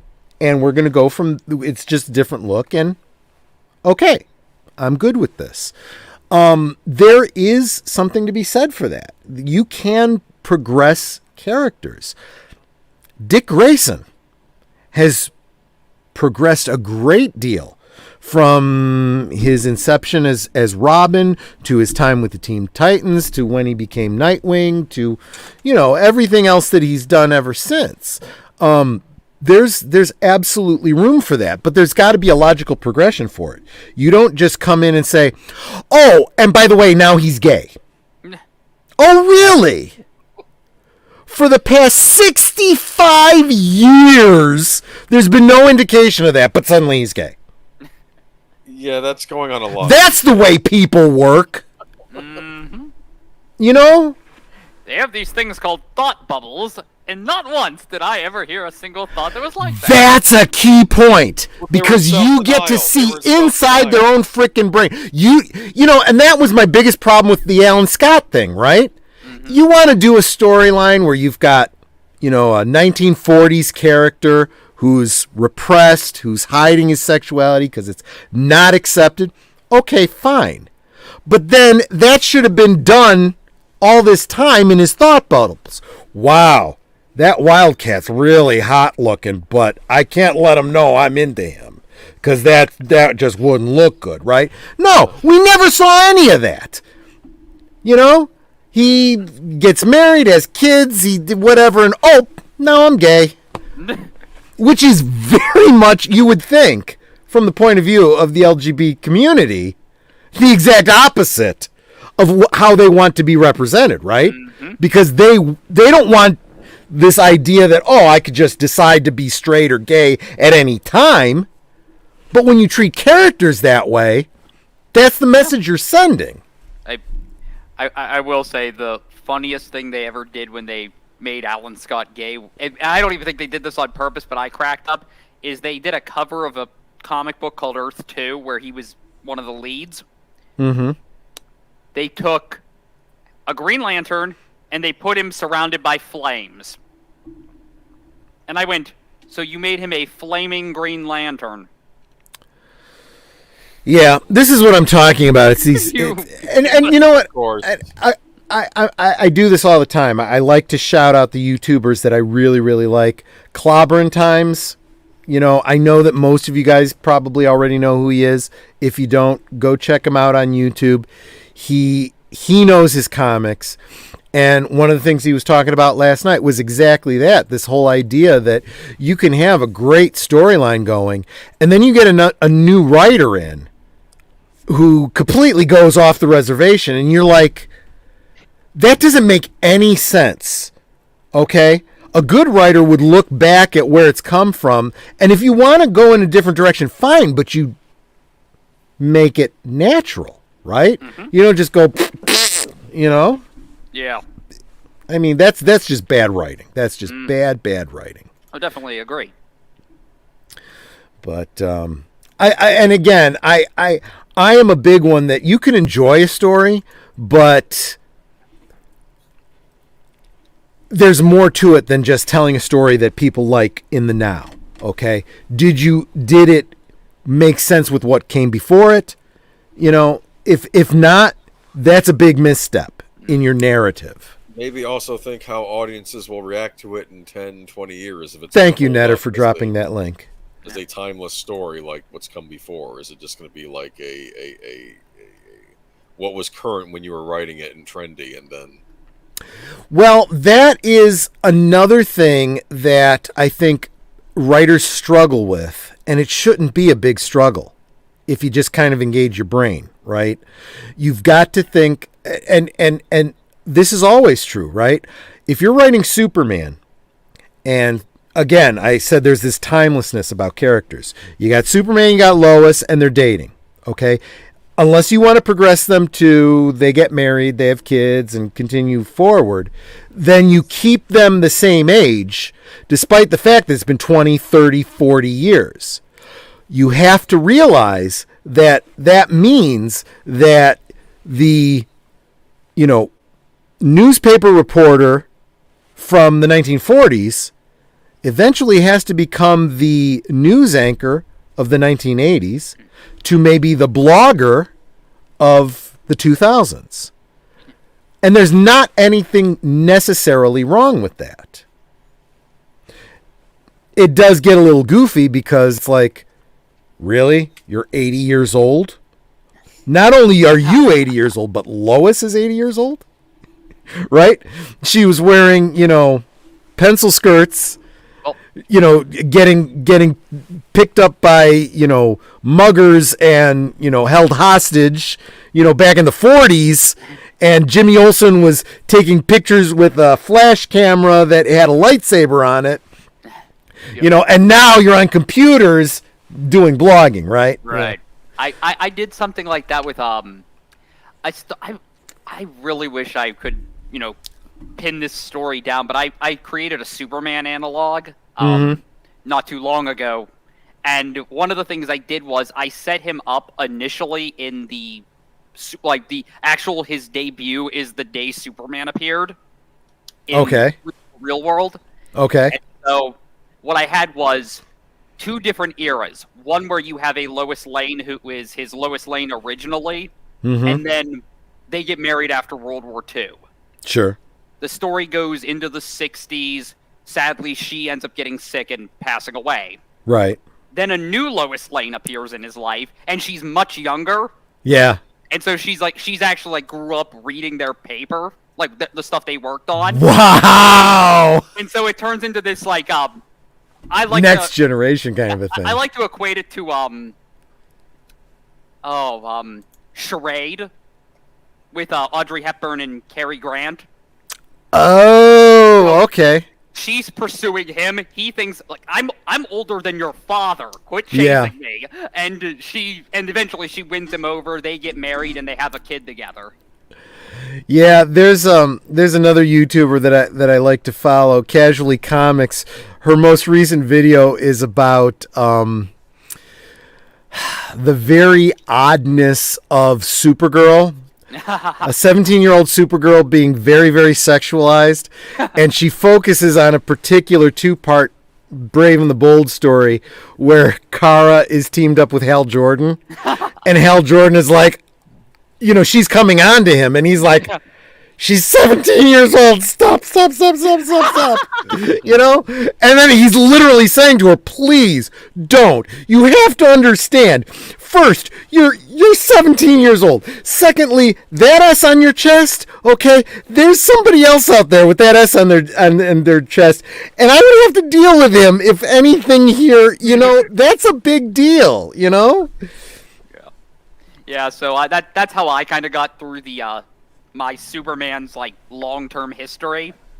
I have no problem with there's two ways to do it. Either you keep sliding that scale and it's the same characters, right, or you do what you've seen DC do. You have your World War II era Earth 2 characters, you have your 70s, Silver Age characters, you have your Crisis on Infinite Earths, you reboot, you have your Bronze era, and you literally reboot, so everyone's starting over again. Actually, I gotta say, of all the reboots, we deride reboots all the time, but of all the reboots that I've seen, that 1980s, where they rebooted Wonder Woman, they rebooted Superman, they really probably should have rebooted Batman, but didn't, There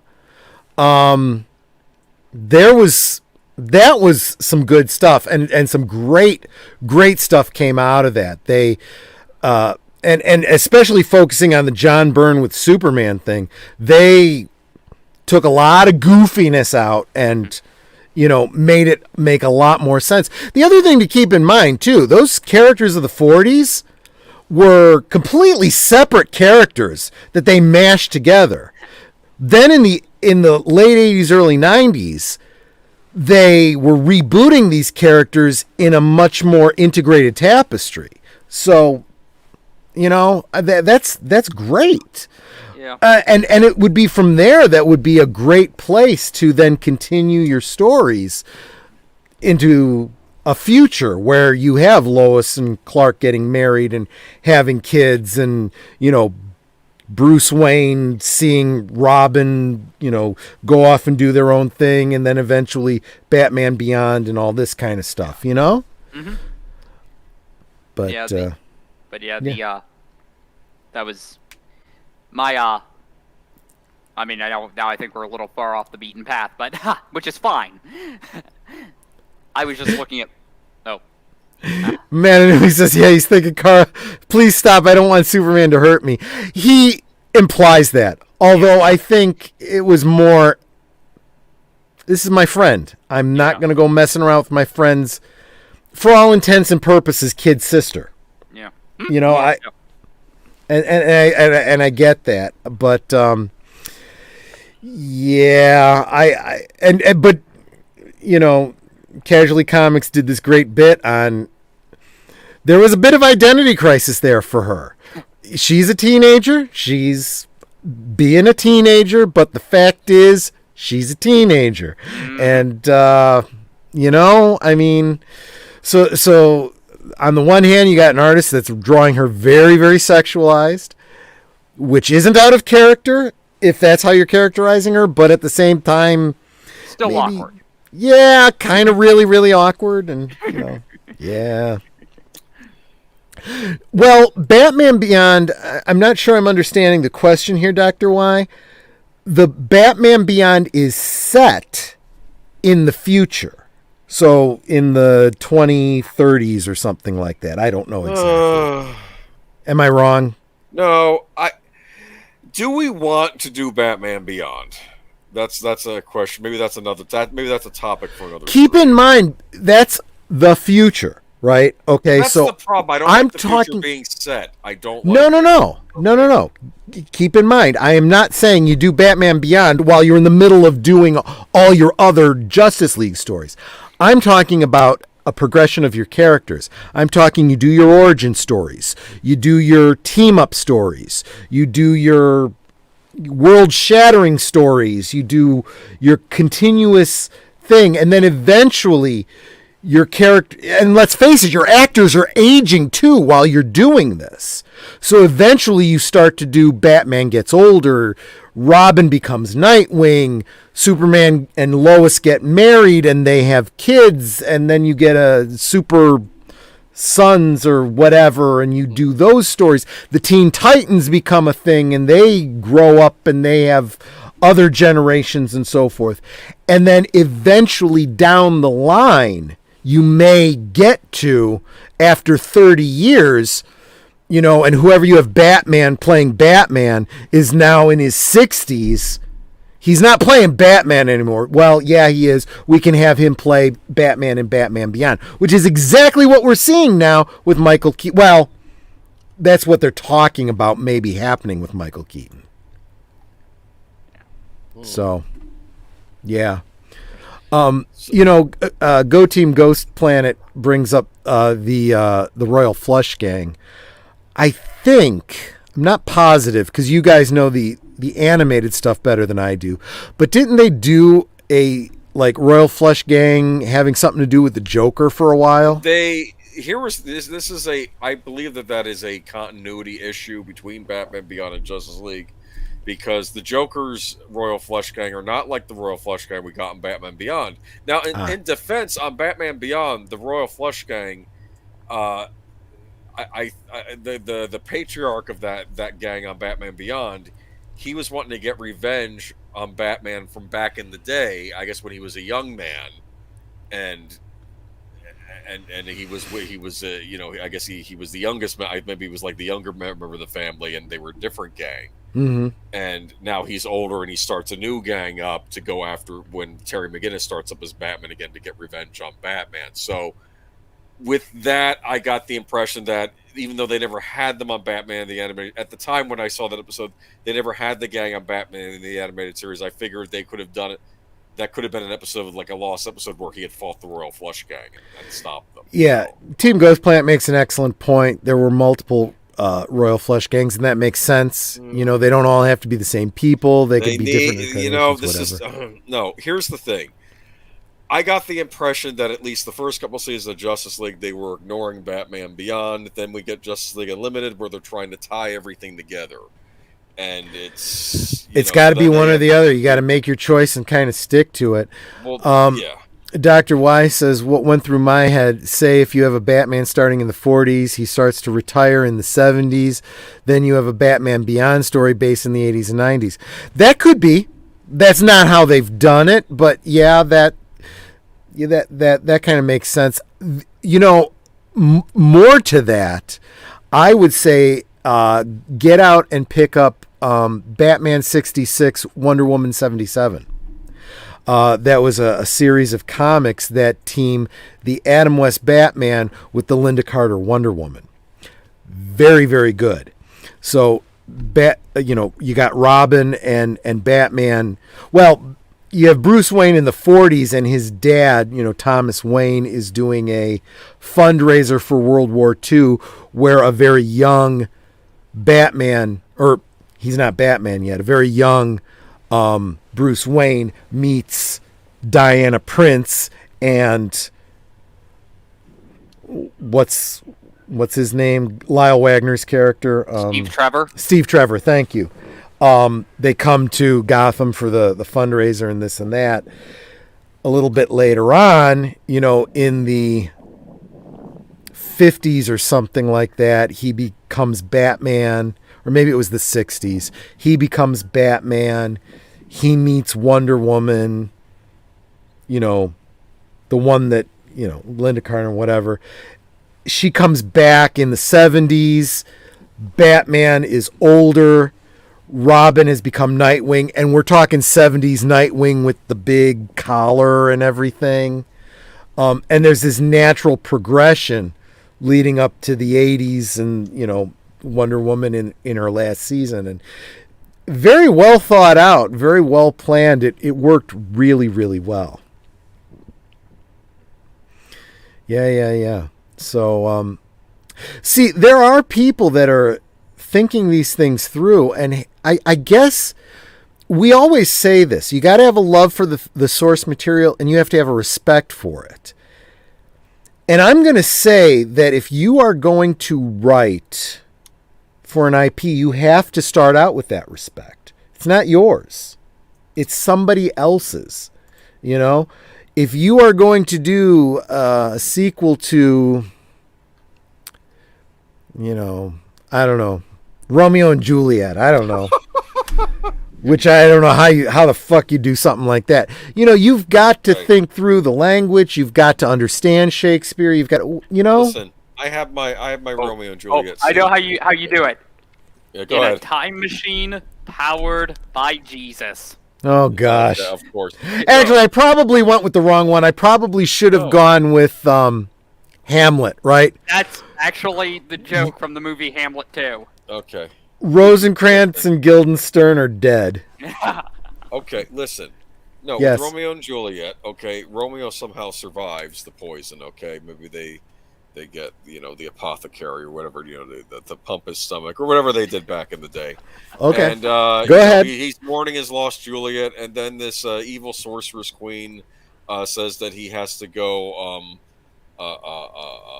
stop this other sorcerer and she'll revive Juliet for him. Kind of do the whole Conan the Destroyer thing. What do you think?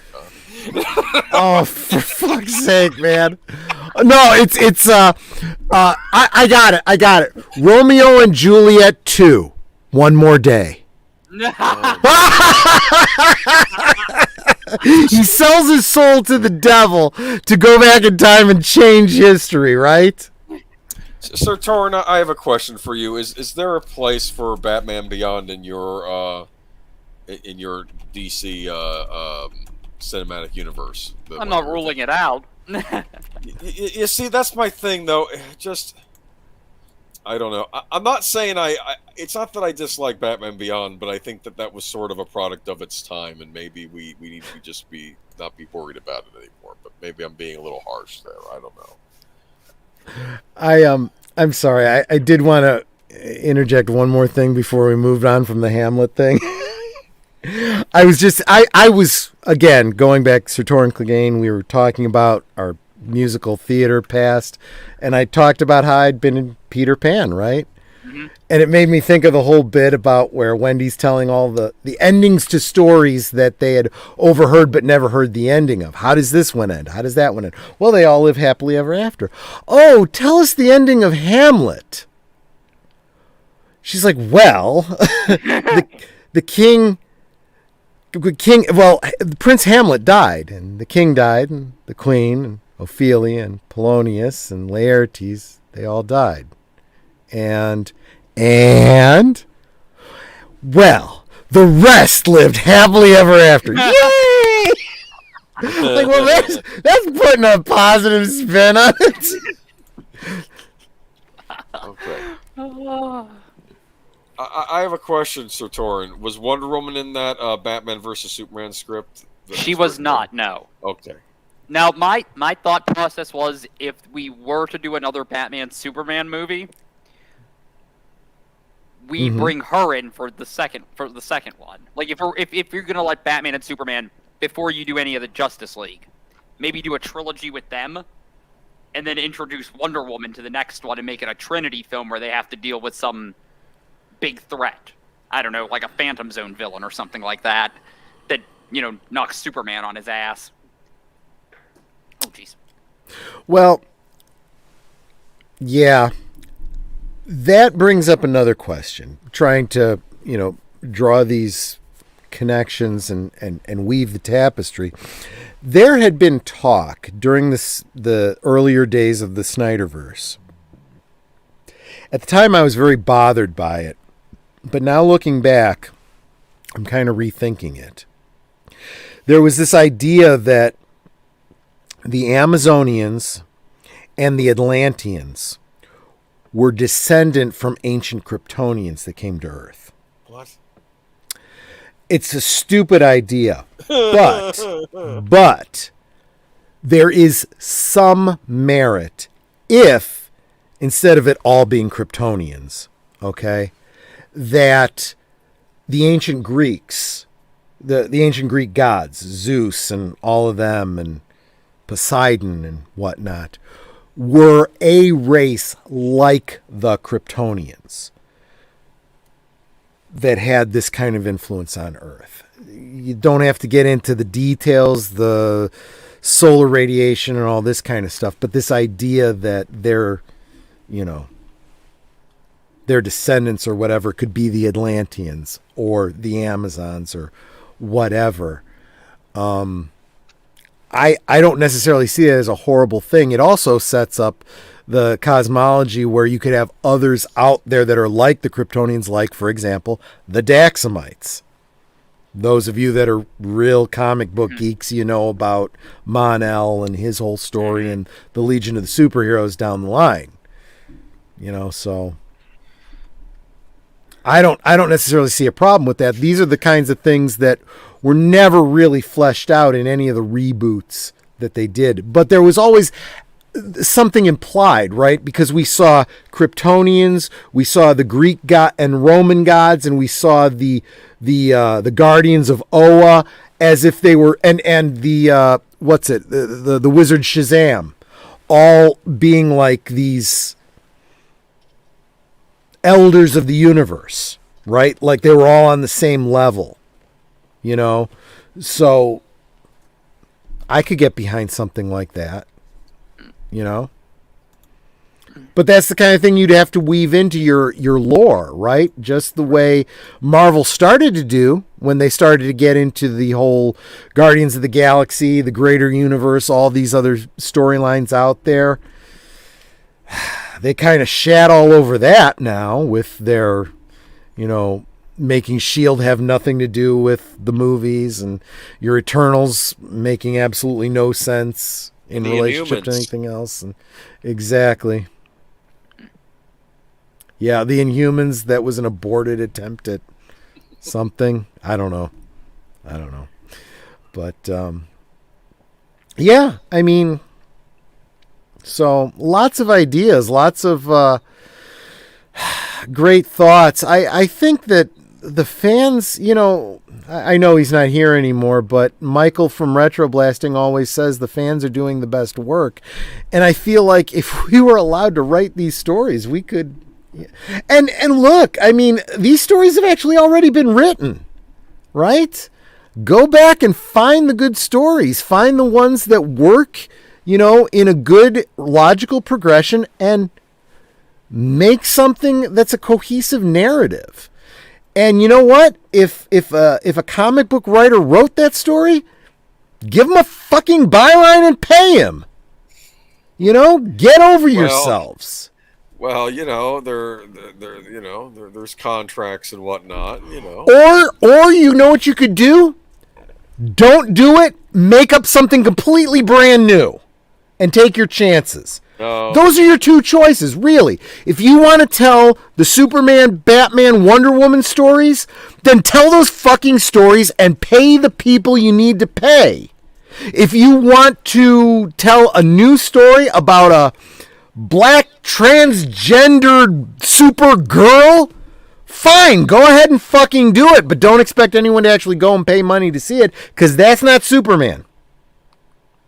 Just saying. Nope. I was just thinking about this earlier today. I've seen that girl they got cast to play Supergirl, Sasha Calle, I think her name is. The dark-haired one? Yeah. Mm-hmm. I've seen pictures of her. She's a beautiful girl. Yes, and now she is. And the look at how they've got her dressed. They Rose Tico'd her. Yeah. I'm looking at this and going, here's my first reaction when I saw that picture of her. I went, okay, this is a shot from Superman and Lois. It's Jordan in his Superboy outfit. I'll tell you something. Not Mother of God. I'll tell you something else. They bitch and they moan about the fucking male gaze, and yet they keep casting these attractive women. Why do that? Just cast any old buddy. You don't have to cast beautiful women and make them ugly. Just hire plain-looking people.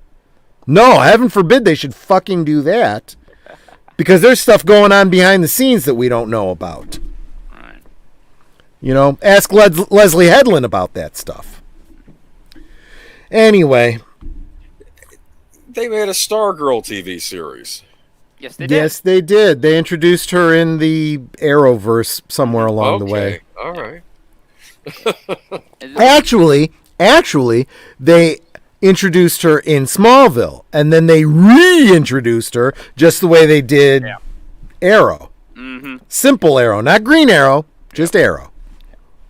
Okay. Anyway, so we're at the 2-hour mark. Did I talk over you too much, Sir Torrin? Was there anything else you wanted to share or you had in mind? Not really. I posted my outline to MeWe, so awesome. Cool. Awesome. You do Links in the description, people. If you want to continue this conversation or even, contribute to it, come and check on that MeWe group. Join us over there. I've got some outlines. Sir Torrens dropped some script treatments and whatnot. Great stuff that we're doing over there. It's just mental masturbation on our parts. It's fan fiction or whatever you want to call it. But it's fun and it's better than anything that they're putting out at the cinema these days, for crying out loud. We do this from time to time. This was DC. We also talk Universal Monsters from time to time, and how they could have done a good, Universal Dark Universe that they keep trying to do and keep fucking up with every single movie. I mean, man, they don't even get like 2, 3, 4 movies into it before they have to reboot. They do one fucking movie, it's a flop, and they got to start over again. Jeez. They're doing even worse than DC is, for fuck's sake. But yeah, that's what we got going. I honestly, I don't know what I'm doing next week. It's pretty much become the way of it, right? We do our show and we'll figure it out next week. Who knows? We'll see. No, next week you're going to be having a guest on, right? Was I? Yeah. No, my guess was this week, Sir Torin. No, but next week you're having a guest. Isn't the radio guy, Late right? Tour show. That's right. Oh, I totally forgot. He was just in the chat too. That's right. That's right. So Netter dropped the link earlier, and if she doesn't mind, she can drop that link again for me, please.